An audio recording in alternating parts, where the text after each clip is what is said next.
Hello, this is your host, Todd Lewis of the Praise of Folly podcast. Today I'm joined by Keith Preston, who is going to help me interview Shayne Hunter. Shayne Hunter was a former organizer for Antifa Australia. Thanks for coming on today, Shayne. No worries. So I guess my first question is, what attracted you to Antifa initially, and how did you join up? Well, long story short, I was involved in campaigning against the possible Western intervention in Syria in 2012-ish. And I started attending rallies and stuff like that. And then through that, I started to meet people on the far left. And in the suburb I was in,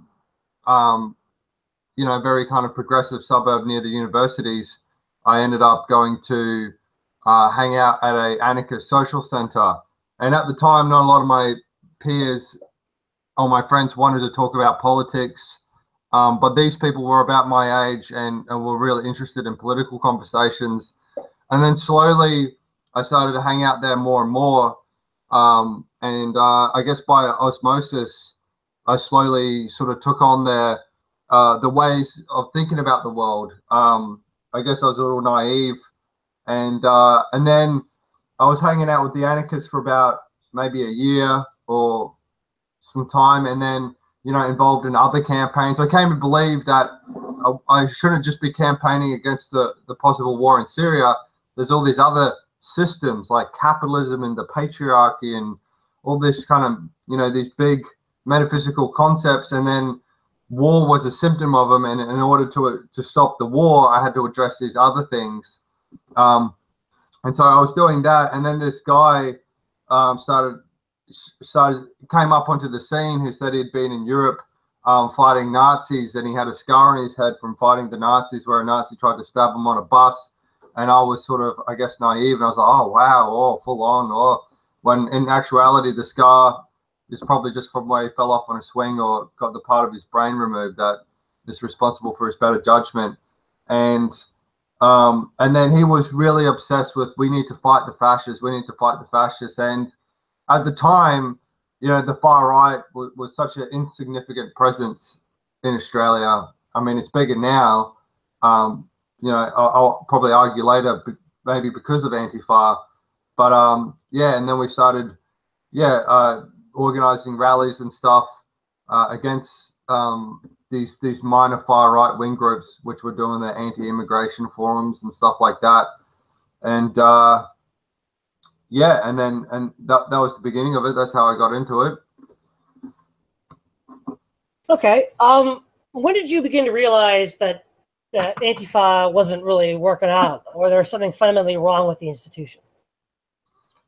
I mean, it was a slow process because for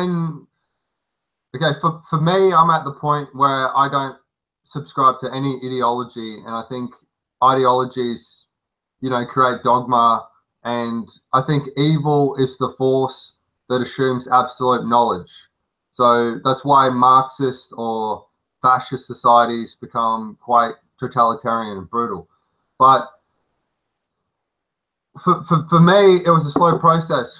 I saw all this sort of toxic dynamics that happens with this sort of culture of denunciation and sort of purity of, like, people getting accused of being racist when they're not, and all these kind of witch hunts.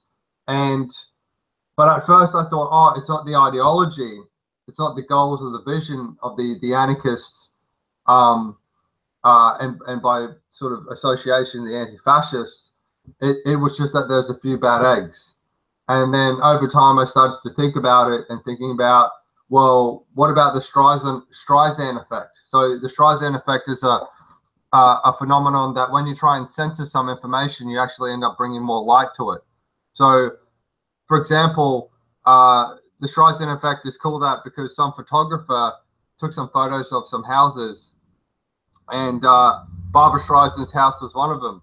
And before she demanded he take it down and took legal action, the photo had like 30 views. It was a non-event, But then her trying to get him to take it down ended up with that photo getting like hundreds of millions of views online. So that's the Streisand effect. And the way that relates to Antifa, one big thing for me was a clinch moment was seeing the protests at Berkeley.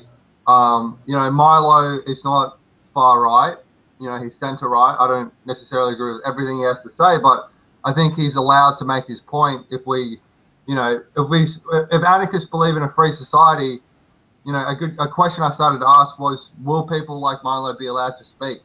And if they're not allowed to speak, then it's not a free society, is it? And so, anyway, so the Antifa people started protesting him and assaulting other moderate, probably center-right people, including like a woman who was there by herself getting pepper sprayed in the face, which can cause serious damage. But just the illegitimate of the tactic, because after they protest Milo, it caused him to get interviews from all around the world because people were interested in this controversy, as well as this book going to #1 or close there and so when I started to think, if I sat down with the PR team and I was trying to think of how can we give Milo the most exposure possible, I couldn't come up with a better plan than the ones that Antifa enacted. So that was maybe the final moment where, I was having doubts. That was the final moment where I went, no, this is fucked. These people can subjectively define who a fascist or a neo-Nazi is and then assault them based on their interpretation. And more often than not, they're giving credence to the ideas that they're, so vehemently against, and they're not entering into the intellectual realm, trying to debate or have a civil debate with people. They're just trying to violently attack people. And I think these people who go, oh, we're all against power. Well, I think they're power trippers. I think there's a lot of power and bloodlust and the same motivations they think that the capitalists and all the evil system have, that people are greedy and self-interested, so are they. Yeah. Being on the inside of Antifa, do you have anything you want to talk about, like the purely spiraling and the self-immolation that goes on inside? Absolutely. So you have to keep in mind that, okay, so the way a lot of far left groups work, and, coincidentally, a lot of far right wing groups, is you sort of have like a network of activists or ideologues, right? And then what happens is they'll set up sort of new fronts. So, they'll have like a group that's like, Anti-Poverty Alliance or whatever. And it's really just the same members that are in all the other groups, they sort of have all these little different fronts. So Antifa Sydney and Antifa Brisbane was just sort of one part of that, where the anarchists, sort of set up this other group.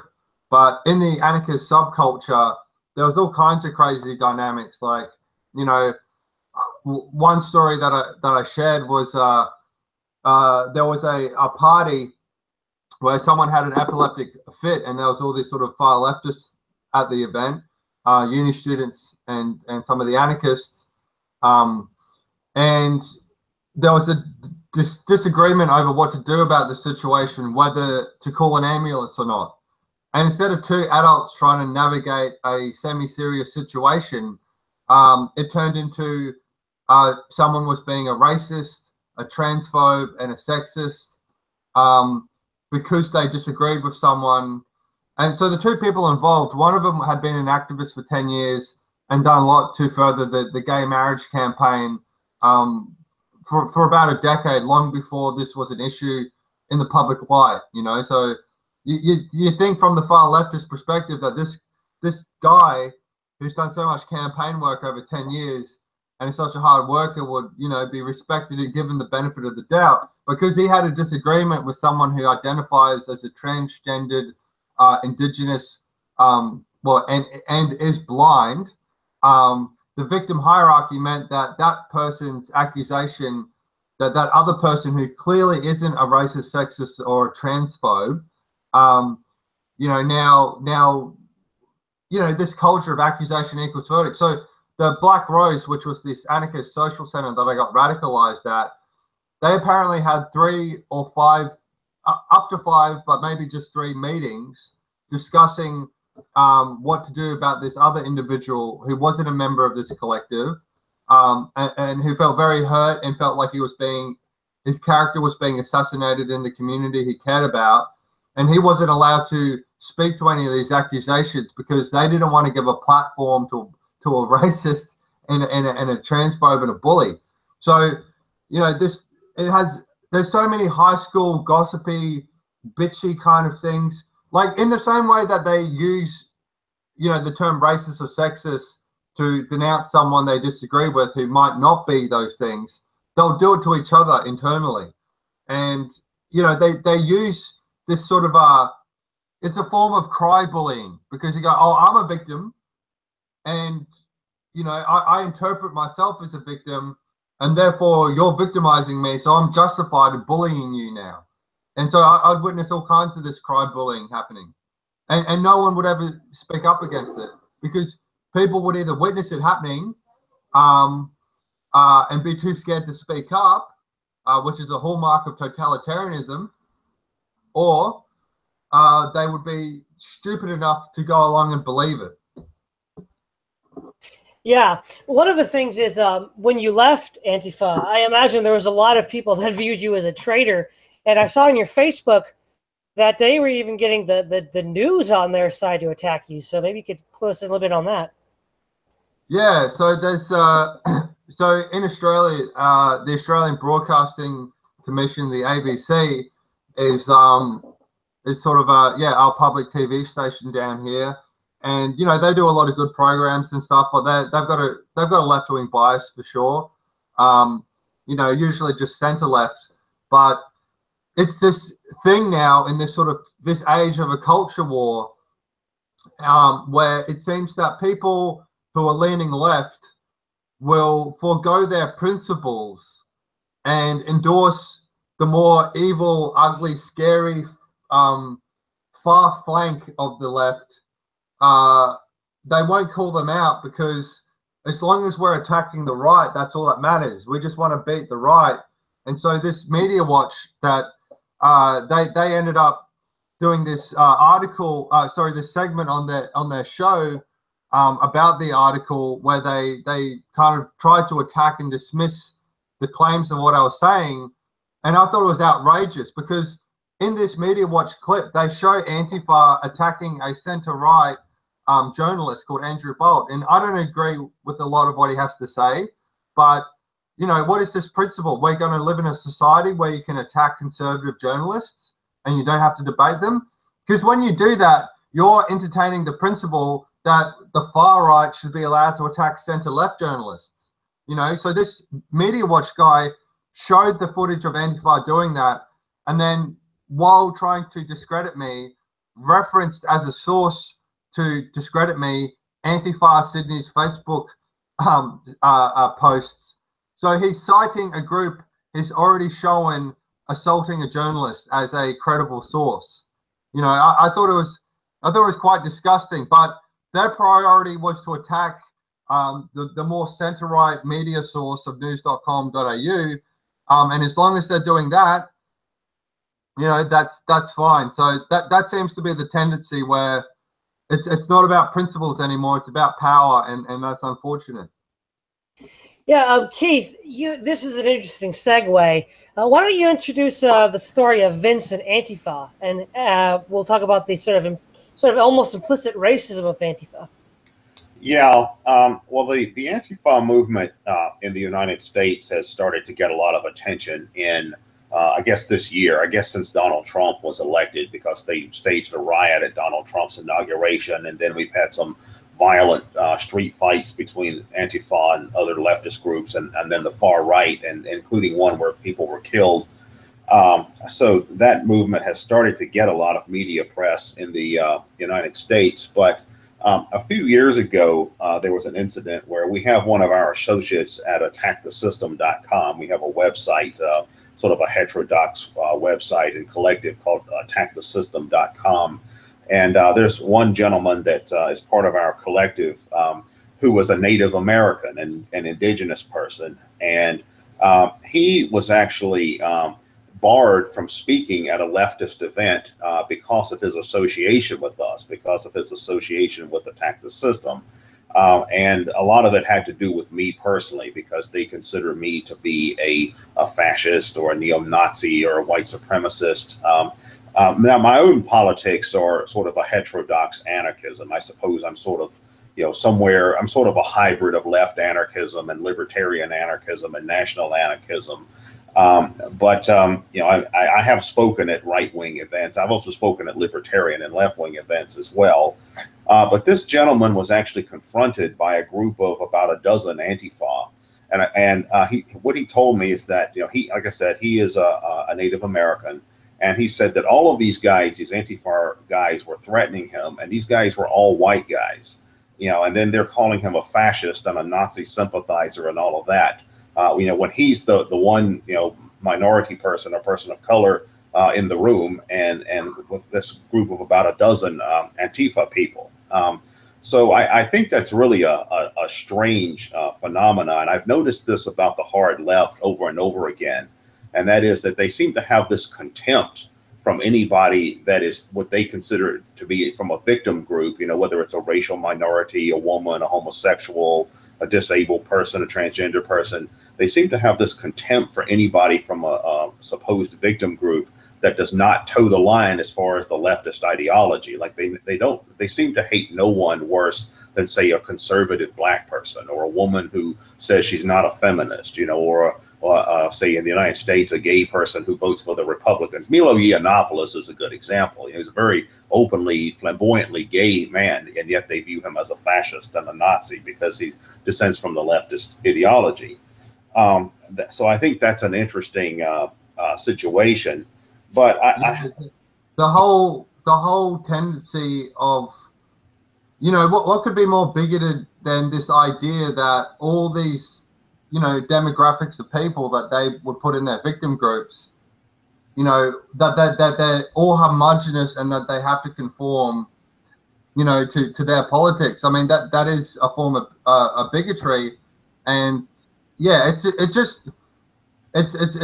so disgusting. And yeah, I've seen this play out many times in my experiences. They get called an Uncle Tom or a man appeaser if they're a woman, and all these really disgusting slurs. And they'll forgo their own principles if they decide that these people are their enemy. Well, oh, go ahead, Keith. Yeah, I just had a few questions about several incidents that have taken place that I wanted to ask about. I've been communicating with people who have been involved in dissident politics in Australia, and there were some questions that were thrown out that I'd like to ask. First, there's a gentleman by the name of Velf Herfurth. He's a national anarchist, and he's been active in various movements for years. And he said that he once had a severed head delivered to him, like a mannequin's head that had been severed with his name printed on it. And he said that was sent to him by the Sydney Antifa. I'm wondering what you know about that, or what the backstory of that is. I have to be careful with my words here, because I don't want to, as much as I despise the people involved, I'm not sure if I want to incriminate anyone directly or incriminate myself. But let's say hypothetically that there might have been people involved in these groups that have a sort of mentality. So the mentality of the Antifa people is basically, we're going to terrorize all the people that we think are fascist. Some of them are fascist. We're going to terrorize them to scare them to be so afraid that they're not going to do what they do. And and I don't think that will actually stop anyone from changing their political beliefs. If anything, it'll probably make them double down on it harder. But yes, there's been incidences that I know of where entire mannequin heads were found, and then all the names of all the far right activists were written on, and then blood and stuff was painted on them, and then they were thrown over the fence of a far right group. And yeah, it's an attempt to intimidate. It's an attempt, because one thing that's scary is uncertainty. So you're like, well, who are these people? They know my name. They're sending me these sort of ambiguous death threats through a severed head, you know, with sort of blood painted on it with my name on it. You know, it's a way of giving a death threat essentially without explicitly doing so. And yes, these people, you know, do things like that. It's pretty warped. It's pretty sadistic.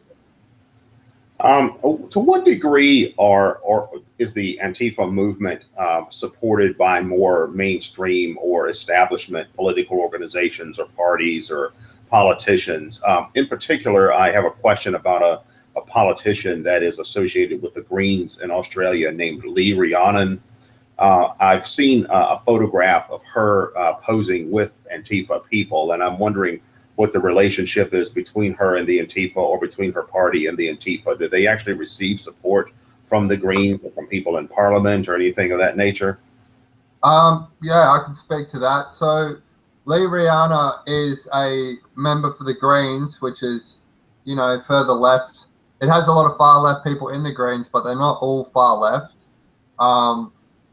You know, yeah, I guess it's sort of that Bernie Sanders type of politics. But yeah, anyway, so she in Newtown in Sydney, that's like the university suburb. So we got all the, you know, hipsters and artists and uni students. So it's quite a leftist hub. It's actually a nice place to live. And Lee Rhiannon is the member for there. And I think what happens is, you know, these uni students who are far left, you know, present themselves to her as, oh, we're campaigning against racism. And, you know, I think she's sympathetic. I'm not sure of, you know, her politics or how far left she is, but I in my opinion, I think it's the case of, oh, you guys are organizing a protest against racism. Well, that sounds good. You're welcome to, we'll help print off some posters for that because we're happy to support that. Not realizing that maybe she's naive and she doesn't realize that there's an undercurrent of like violent totalitarian militarism that's presenting itself with a nice facade of that. You know, the way Antifa would, you know, they would always kind of hide their intentions. You know, for example, we would mask up and stuff, and it wasn't because we were masking up in order to commit crimes and get away with it without being accountable. I mean, that's why we were doing it, but the reasons for it, we would say, oh, we're doing this because we don't want our photos taken because the Nazis will come after us. This is for our self-defense, you know. And anyway, so in terms of being supported, occasionally groups like the Greens would give us posters and print posters, but that was relatively minor. Or sometimes uni groups might print off posters for us. So we would get some degree of support for that. But I think there's a lot of people who you know, talk about George Soros funding everything and it's all this conspiracy. I think that's the wrong way to think about it. I think these people are motivated by their ideology first and foremost. You know, if they had no support from any groups, they would still be doing what they're doing because of the ideology. And it's a substitute for religion in people's lives. It's a way for them to have certainty. And, you know, maybe we can talk more about ideology later, but people, I'd put forward the idea, people need to understand these people are motivated for ideological reasons. And there's no amount of, you know, you can make the case that Marxist ideas are being taught in universities and that's contributing, but these people are doing what they're doing because for ideological reasons, beyond and above any George Soros conspiracies or any of that. I'm glad you mentioned that because that is a common belief that there's all these elite elements that are funding all of the stuff on the ground level as sort of their shock troops. And I don't really buy into that kind of thinking myself.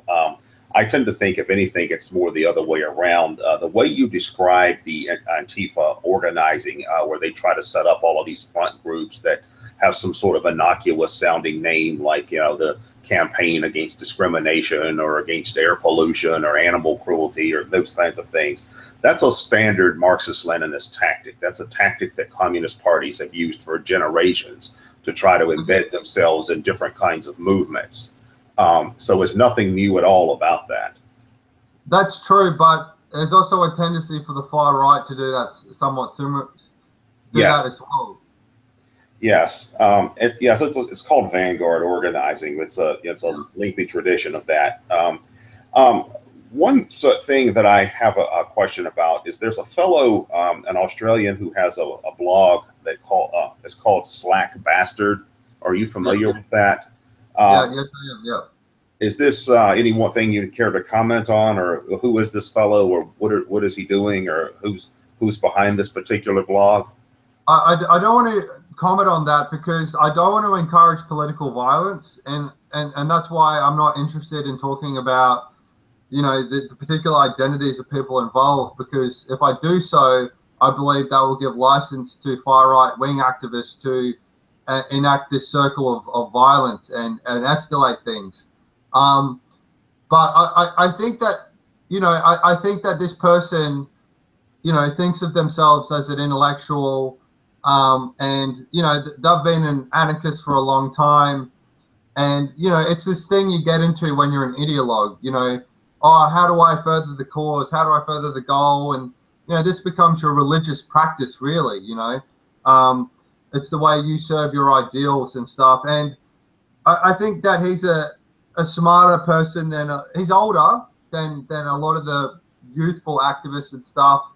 And, you know, he sort of is a bit of a keyboard warrior, and, you know, he'll attend some events and stuff, but not a lot. But I think this person doesn't realize that the harm that they're doing by encouraging these kinds of tactics, although they're not overtly going, oh, smash the fascists, you know, they'll share and they'll write things that, you know, give tacit endorsement to these kinds of things.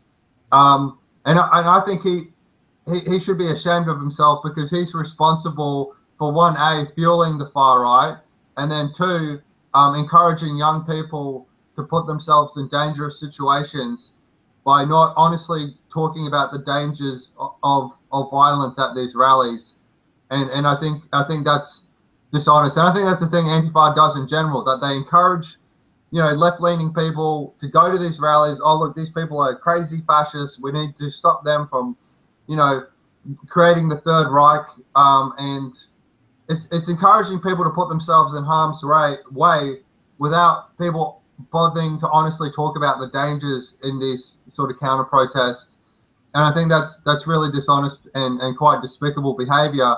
But I did this as well when I was an Antifa person, so I can understand when you're got this tunnel vision for the ideology. That's all that matters, because any sacrifice, you know, all sacrifices will be worth it for the future utopia.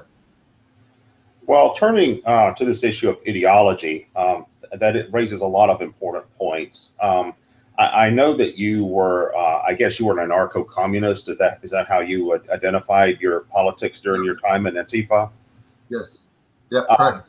One thing that I have noticed in the United States is that a lot of the Antifa groups here claim to be anarchist, and there are certainly people who claim to be anarchists. But I've also come across quite a few Antifa-oriented groups that claim to be communist. I know there's an independent journalist named Tim Pool who has gone out and interviewed a lot of these people, and he says that quite a few of them, at least as many in the United States, claim to be communist as anarchists. And I've noticed that a lot of the more prominent Antifa or anti-fascist oriented groups in the United States do come from that kind of Marxist-Leninist background. There's one very large Antifa group on the West Coast that is a Maoist-oriented group. I'm told the local group in my area is Maoist-oriented. There's one group that is a front for a Trotskyist organization. This is an organization that's nationally known.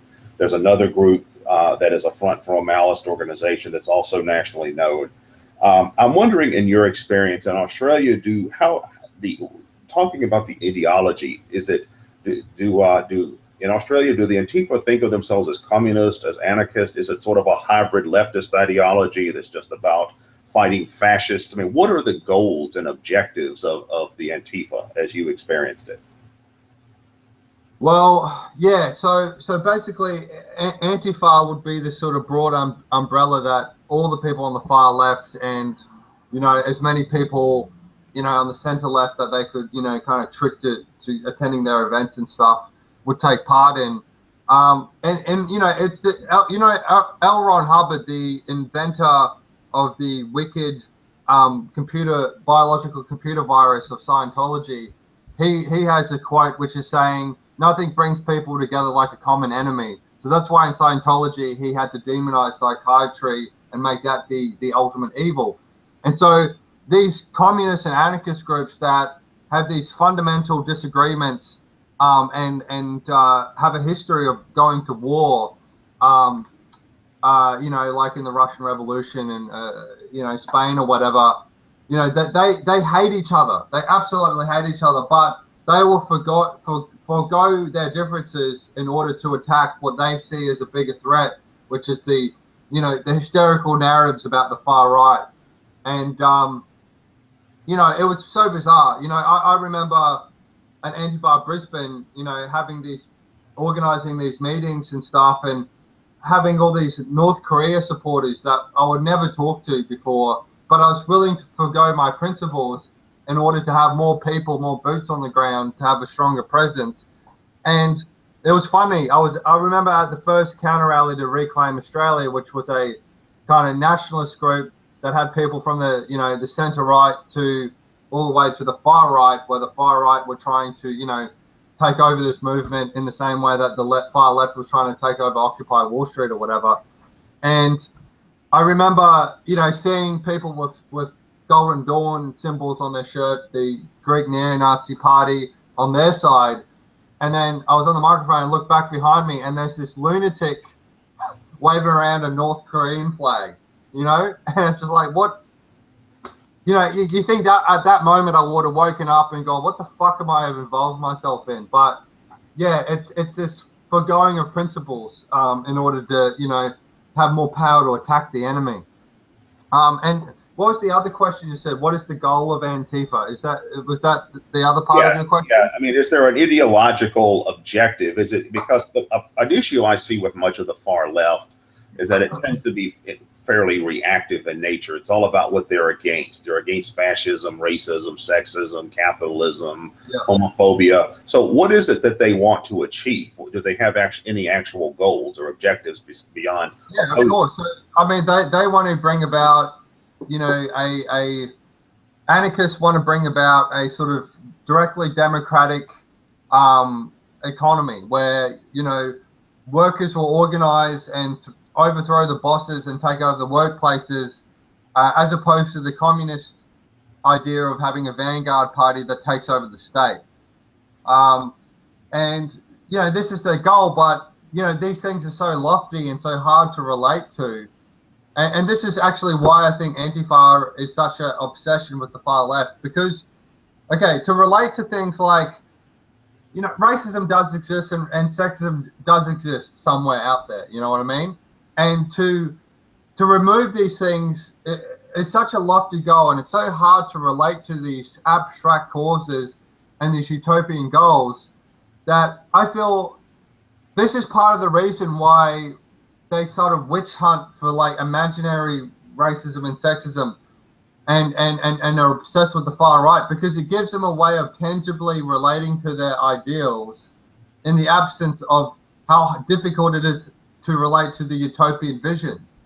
So, you know, if you're an activist and your goal is this, you know, anarchist utopia, it's so hard to achieve that in order to get fulfillment and to feel like you're relating to your goals, you know, witch hunting people for being racist or sexist. So, for example, I believe that, you know, in these incidences I was talking about in the purity spirals, where within the far left, people go, oh, well, he's a sexist because he's wearing his shirt off and women can't do that. So that's sexist and male privilege, and he should have to wear a shirt, and that could make some rape victim feel uncomfortable or whatever. I feel that these sort of witch hunts is a substitute to get gratification to relate to these goals and values in the absence of finding constructive ways of doing it, because the constructive ways are so hard and lofty that to invent these things allow people to feel that they're relating to these issues without having to relate to them,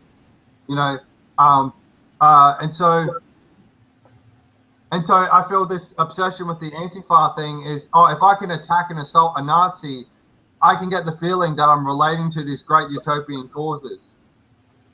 Does that make sense? Well, very much so. And you mentioned how some of these kinds of activities are fueling the far right. I want to address that a little bit, because that's something I've certainly seen here in the United States. We have now a far right-wing movement called the alt-right that's developed in the United States in recent years. And I'm sorry? A lot of this stuff is mirrored across the Western world. Okay. And I have seen alt-right podcasts and all of that coming out of Australia and Europe as well. But I actually know a lot of the leaders, even some of the founders of the alt-right personally. I've spoken at some of their events. I'm a big critic of political correctness and all of that. So for that reason, I have an audience in that milieu, and I do know a lot of these people. But one thing that I've noticed in my observation of the growth of the far right is that it does seem to be emerging in direct proportion to the rise of the far left, in the sense that a lot of the people that are on the alt-right are not old conservative people who bemoan the loss of some past tradition. Instead, these are primarily young people, and many of them are young people who have gone to university and they sat through all these social science classes and told about how awful they are because they're white or they're male or they're straight or they're Christian or they're something or other. They don't how privileged they are and how they're oppressing other people just by virtue of their very existence. Ironically, some of these people are people that personally grew up in a neighborhood where as a white person they were a minority. They may have been picked on because they were the minority in that particular geographical location or something like that, or in that particular school or something of that nature. So they hear all of this stuff coming from the universities and from other cultural institutions saying, you white guys, you did this, you did that, you're responsible for this. That kind of finger pointing and scapegoating, combined with some of the things you were talking about earlier, in the sense of this kind of puritanical moralism, or whatever we want to call it, where you were talking about the example of the man is not supposed to walk around with a shirt off because a woman's not, so it's not socially acceptable for a woman to do that or whatever. I think that a lot of that also is really fueling the far right, in the sense that what all of that has done, the social justice warrior stuff and political correctness, is that it has created an environment where it's now hip and cool and rebellious and youthful and provocative to be a fascist, or to proclaim yourself to be a fascist, or it's like the social justice warriorism has had the opposite effect of its supposed intention, which is to make racism or something like that seem cool or hip or libertarian or libertine. Would you agree with that? Yeah, I've got a lot to say on these points. I got a few anecdotes, and I agree absolutely with what you're saying. From a historical point of view, it's curious to note that Mussolini used to be a far leftist, a Leninist, and wrote a socialist paper and all this kind of stuff. And it's also curious to note that the National Socialists, Hitler's groups, they were a reaction to the communists that were trying to overthrow the establishment in Germany, the Weimar Republic. And it's this thing that, it is curious to note that, the hostility and aggressiveness of the communists, a lot of people in the center, or a lot of people on the center right or whatever, they go, well, these communists are scary. They're dangerous. They're trying to violently overthrow society. Oh, who are these other people?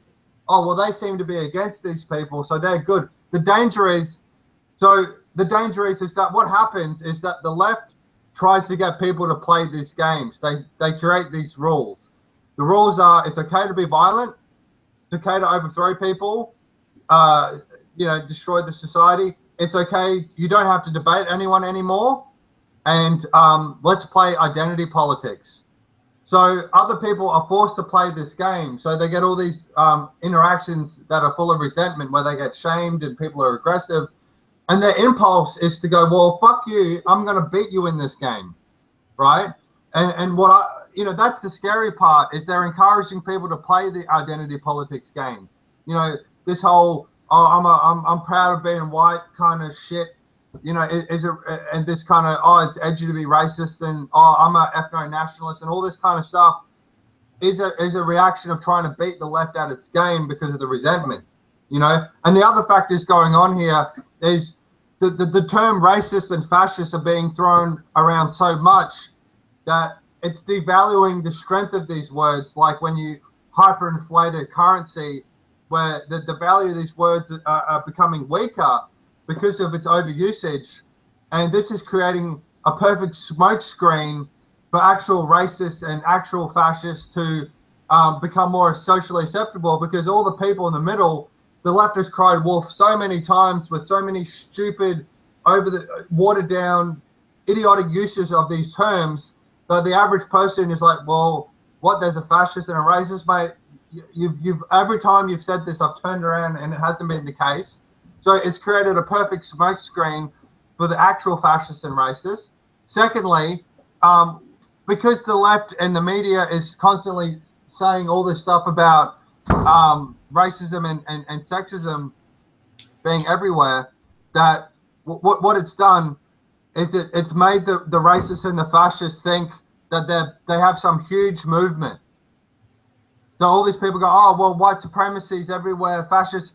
All these fascists in their basement must go, oh, well, we live in this huge, crazy, powerful, we must be this huge movement.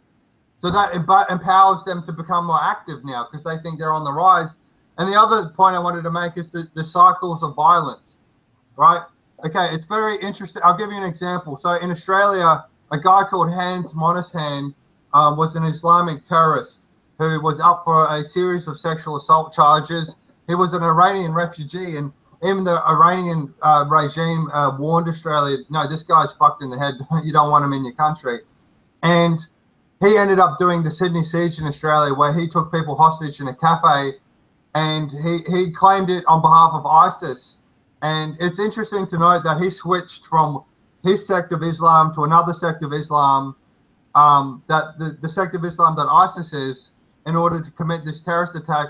And it's curious to note, you wouldn't take a Catholic who became a Protestant and did a Protestant terrorist attack seriously. You would question that, but that was lost from the public narrative over this guy. But he uploaded on a website victims of drone strikes. Unfortunately, civilians are killed in these drone strikes, and I think that's a conversation worth having. But what he did is he claimed that his actions, his terrorist attacks, his attempt to redeem himself as a hero, because he was an awful, he murdered his wife with his new partner, the mother of his children he murdered with his new girlfriend, and he had a history of sexual assault, like a long history, and he was in court and he was about to go down. So he did this crazy act, in this last ditch to sort of portray himself as a hero to this, and that he was a moral person because he was defending the victims of drone strikes, right? So this is what all these extremists do. So there's a cycle of violence here that's interesting. So he did this awful terrorist attack, and then the far right came out to the mourning ceremony where, people were getting over the fact that some people had been murdered that they knew, and oh, what a terrible event. And the far right went there as an opportunity to go, fucking Muslims are evil, fucking ban Muslims, right? And then, and then that started this sort of Reclaim Australia movement. And it's curious to note that these far right activists, much like Han Monishan, the Islamic terrorist attack, who was claiming the moral justifications for his acts were because of these victims in the Middle East he was empathizing with, but that was just a cover to justify his pathological resentment and his homicidal violence under the smokescreen of, oh, look, I'm fighting for these victims. and then the radical right-wingers come up and they go, oh, we're here for these victims of the terrorist attack, but we don't actually give a fuck about those victims. We'll do fundraising for ourselves and not for the victims of the families of any of these terrorist attacks. We don't have any tangible relationship with any of the victims of these terrorist attacks, but we'll use their suffering as a way to further our cause. And then the radical left-wingers respond without any relationship with any of the victims of, you know, the Muslim community who might get spat in the street.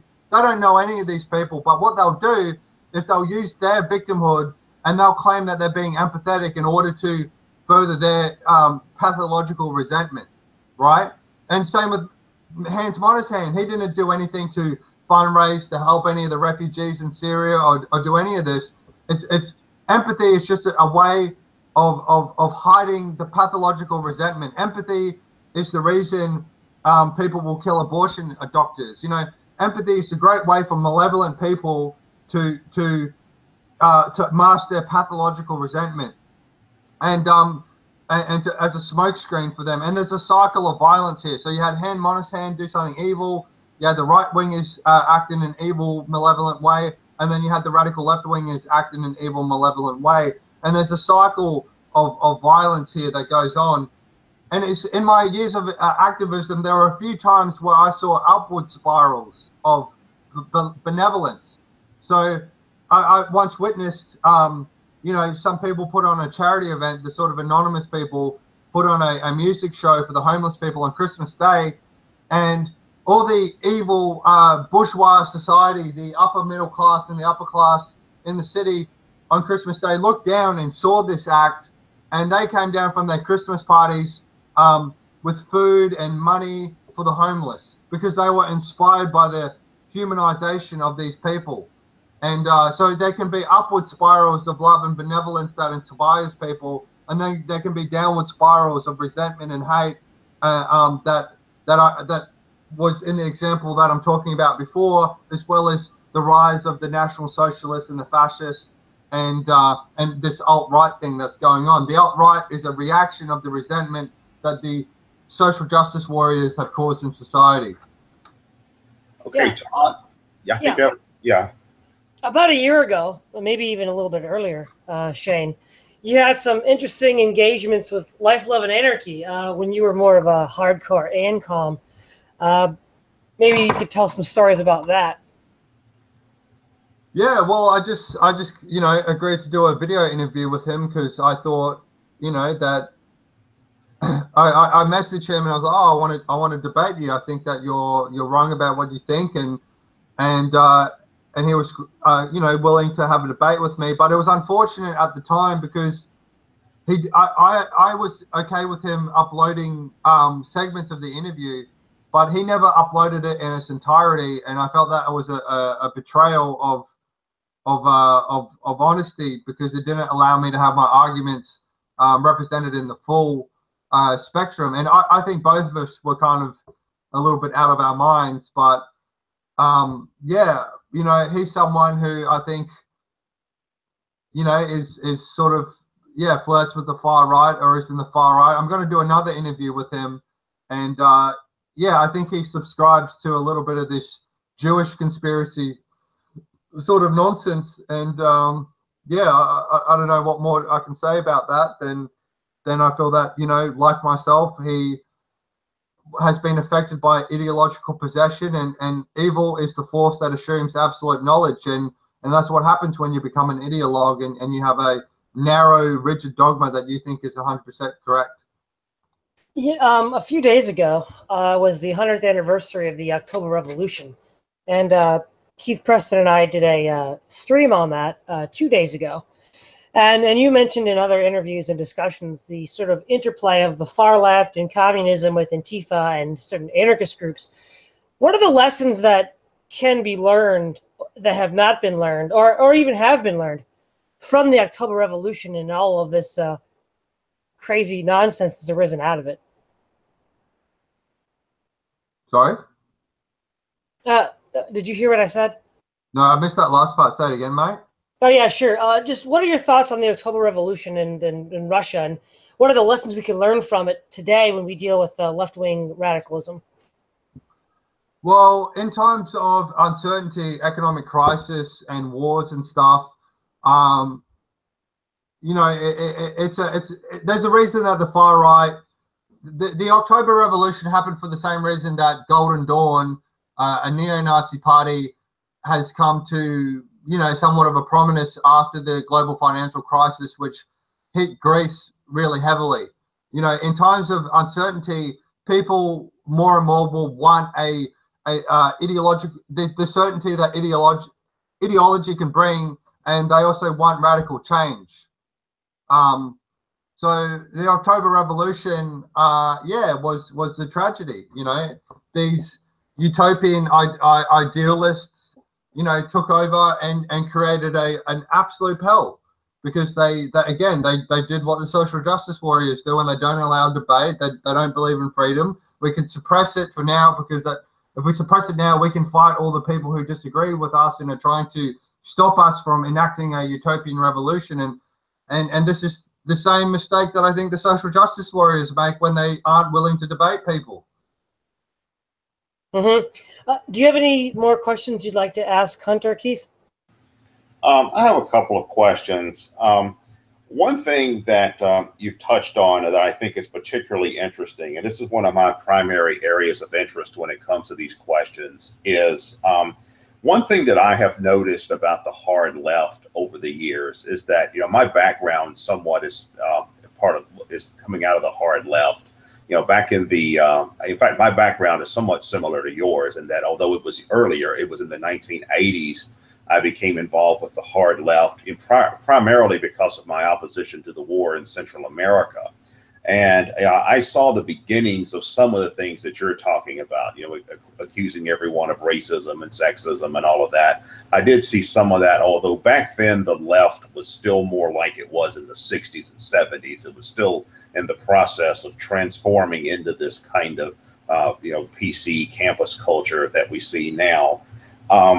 But one thing that I found particularly troubling about these social justice warriors and Antifa and other similar tendencies is their absolute disregard for these traditional liberal values like freedom of speech, freedom of religion, freedom of association, freedom of opinion, things like due process. I saw another interview that you did with another fellow when you were talking about the rape culture thing, where they have this idea now, well, if someone is accused of rape, they should, or if someone accuses someone of rape, they should be believed automatically, irrespective of the actual evidence and the counter arguments and the defense and things like that.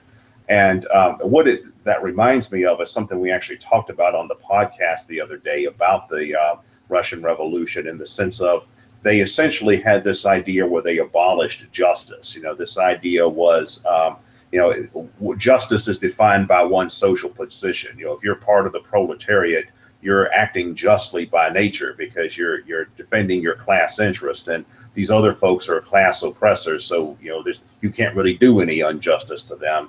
And I see that same way of thinking being applied when it comes to race, gender, rape accusations, free speech. I've had leftists, including self-proclaimed anarchists, tell me that free speech is a liberal value. We don't need that anymore. Or freedom of religion is, we don't need that because religion is just, unscientific superstition or whatever. So no one has any right to that. Or due process, well, that's just a means of reinforcing the patriarchy. You can't have due process if there's a lack of gender balance. And I've heard these kinds of arguments over and over again. And the implicit in that kind of thinking is the kind of state that these people would create is something where freedom of opinion, freedom of speech, freedom of religion, freedom of association, those things just don't exist. And where in law, the rights of the accused to defend themselves and things like that simply don't exist. If they, instead, guilt and innocence is assigned entirely on basis of victim status and victimizer status and class position or social position.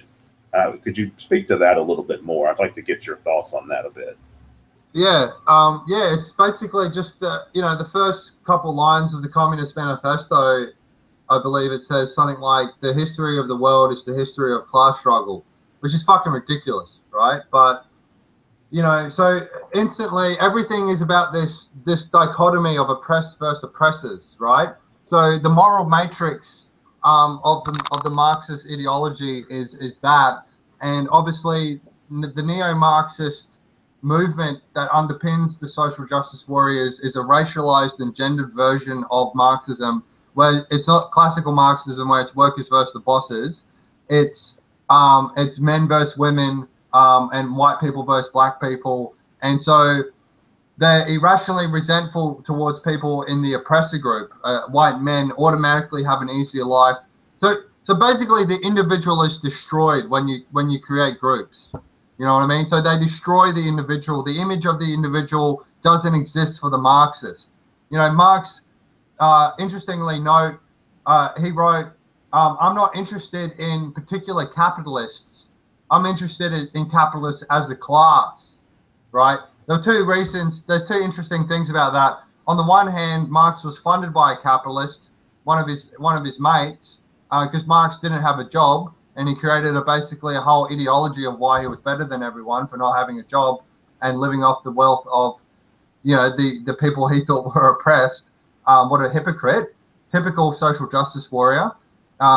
What a surprise! The original vampire was a complete hypocrite. And then secondly, there's no individual capitalist who could be good. There's no capitalist who maybe pays his workers somewhat decently, engages in honest philanthropy that helps the community.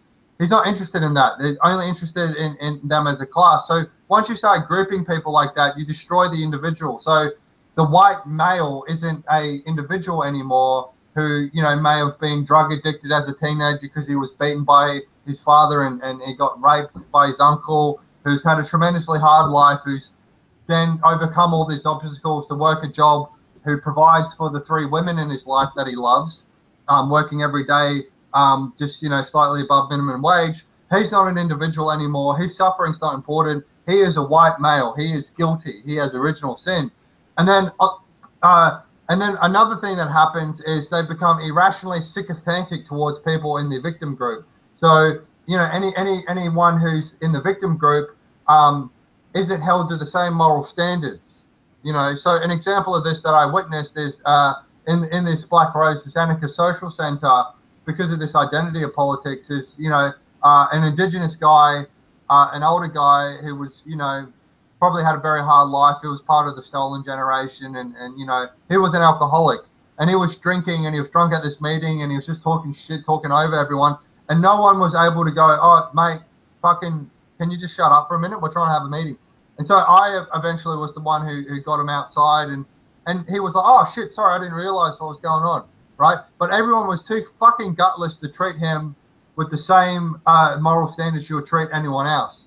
And that does a disservice to him, because if he's in an environment where he's able to be enabled for his self-destructive tendencies and not bring it to line, that doesn't service him in the long run, does it? And then secondly, these people are fucking bigoted, because what are they saying? Are they saying all indigenous people are expected to sit there drunkenly yelling over the top of people? But, and so this identity politics is just crazy. And it's also curious to note that in the Gulag system, the rapists, murderers, and thieves in the prisons had higher status than the political dissidents or the former bourgeoisie, because the rapists, murderers, and thieves were thought to only be criminal because of the societal structures that had oppressed them and turned them into bad people. And that once utopia was created, then none of these bad behaviors would come in. So the whole ontology, the problem of Marxism, fascism, and all these ideologies is they can only see society. They can't see human nature, and they can't see the cosmos or the transcendent, right? So, and without that, unlike classical religions, religions could become their own pathology and dangers. And I'm not, a fundamentalist believer or subscribe to any particular religion, but Buddhism and Christianity and, even old religions like Odinism and the fucking shit, the Zeus and all that shit, those religions had some emphasis on that individual battle between good and evil. That they were ancient people articulating some of that back psychology there. And Marxism doesn't do that. So the line between good and evil is up and down the human heart. It isn't just the society. and these social justice warriors and the alt-right miss that. And so if either of these factions were ever to come to power, they would create just such a tremendously evil society. Well, speaking of what you were saying about the that Marx said that he wasn't interested in individual capitalists; he was interested in the capitalist as a class. There's actually a quote that survives from a secret police official in the Soviet Union in the Stalin era, who said that we're not interested in individuals; we're interested in liquidating the bourgeoisie as a class. And I think that, and that we could, look at that from the reverse. You could say that about the Jews or any other group like that. So I think that's a really important point. One final question. Where do you see Antifa going in the future? Do you see this movement growing and becoming increasingly influential? Do you think it's just a fad or a trend that will be temporary and then fade out and perhaps come back at some later point in some other form? What do you think the future of all this is? Well, it's curious to note that there have been previous peaks of Antifa in previous decades. I think in the 80s or the 90s, like there's been little peaks of this up and down. But what do I think is going to happen? What are my predictions? Well, I hope that greater economic stability could happen. I hope that people can start to realize the chaos and the amplification and the echo chamber effect of social media that I think is contributing and fueling this. I hope that people can speak out against ideological possession and encourage other people to look at other fields of inquiry like psychology and things like that have a much more substantiated view of reality than basically what is just speculation of the kind of pseudoscience of ideologies trying to understand and interpret society. And I don't know what's going to happen. I know that the alt-right and the radical right and the radical left feed each other. They feed each other and they attack anyone who doesn't agree with them. I hope that it seems that these forces are becoming more, I don't know if it's because my personal journey and I'm just interpreting it my way, but I hope that more and more people are waking up to the dangers of ideological possession and can find a wellspring of meaning in their life without having to go to totalitarianism or self-destructive nihilism.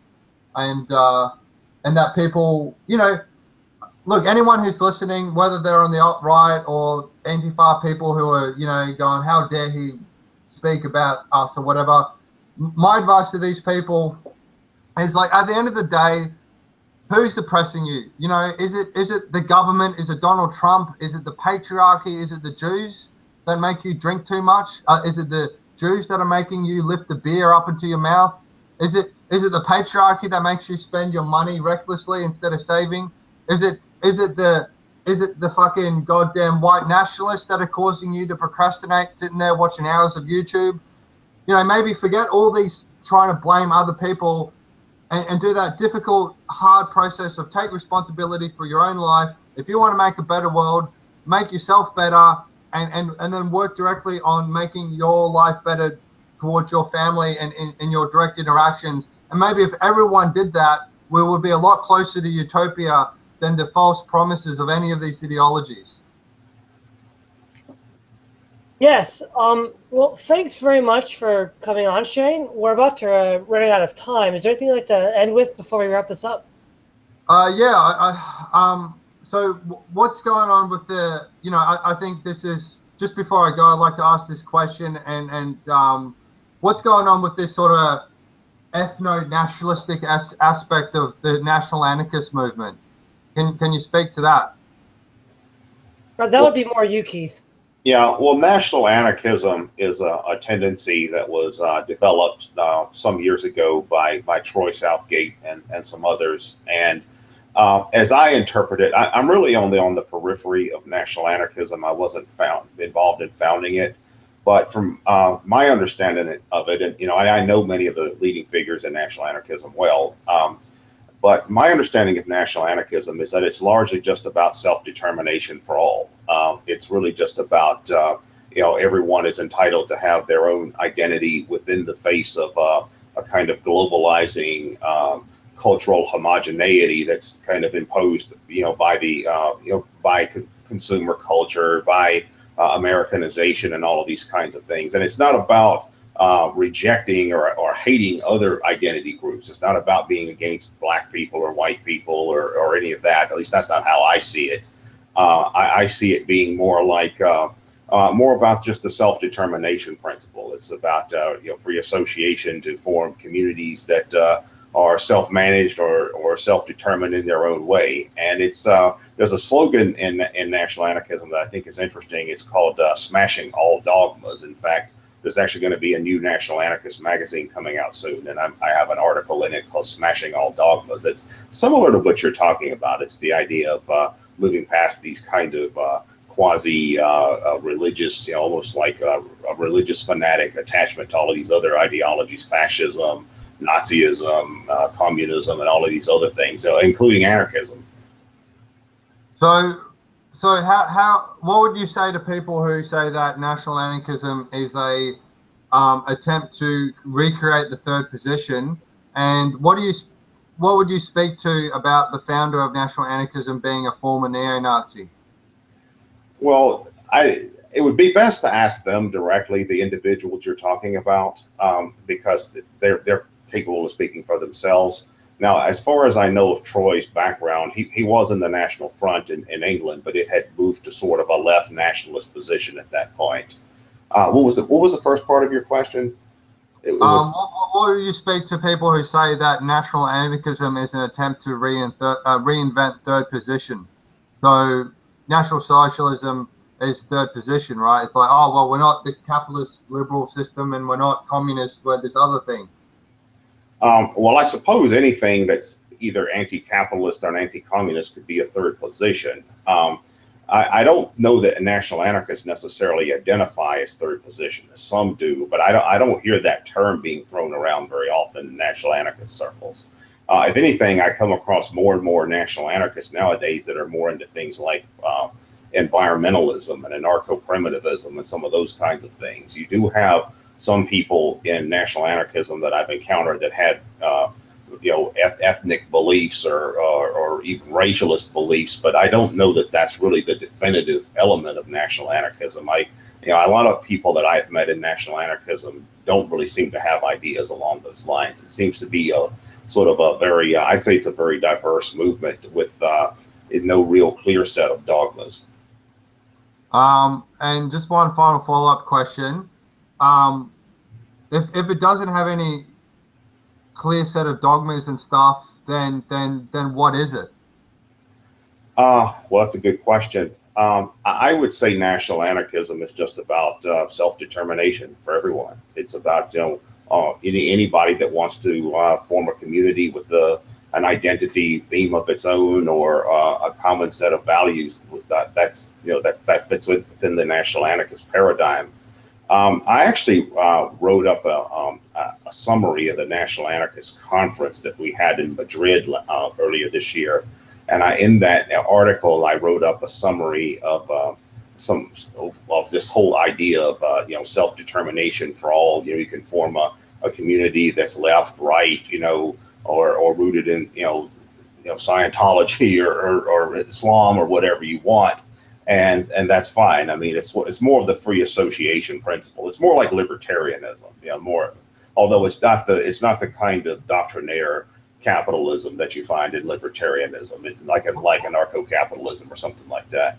What would your answer be to someone who says that national anarchism's idea of free association with different groups or whatever is a way for people to promote an ethno-state where people can congregate based on ethnic lines, and that's an attempt to hide white nationalism behind another banner? What would you speak to that? I know of no one in national anarchism, certainly no one who was a significant participant in national anarchism, who was in favor of something like a white nationalist state, like like some of the white nationalists will say they want something like Israel, only white rather than Jewish. I know of no one in national anarchism that has ideas like that. It's more like intentional communities. It's more like the idea of like communes and things like that. Something where you can, I suppose you could form a group like that that does have an ethnocentric or ethno-nationalist, including a white ethno-nationalist theme. And I do know of people in national anarchism who do have ideas like that, but that's not necessarily a prerequisite for being a national anarchist. I mean, you could probably be a leftist and be a national anarchist, or be an Afrocentric and be a national anarchist, or be Jewish and be a national anarchist. So I don't really see that. I know what you're getting at, because a lot of the left, particularly the Antifa, will say that national anarchism is sort of a fascist front movement. Its purpose is to enter into anarchism and enter into the left and co-opt it and bend it towards neo-Nazism and stuff like that. And I'd say that's just a conspiracy theory. I mean, that's in 15, 20 years that I've known so many of the national anarchists, that's not how I've seen it, or that's not how I've experienced it.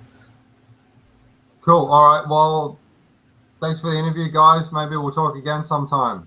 Yeah, thanks very much for coming on, Shayne. This is Todd Lewis of the Praise of Folly podcast, signing off.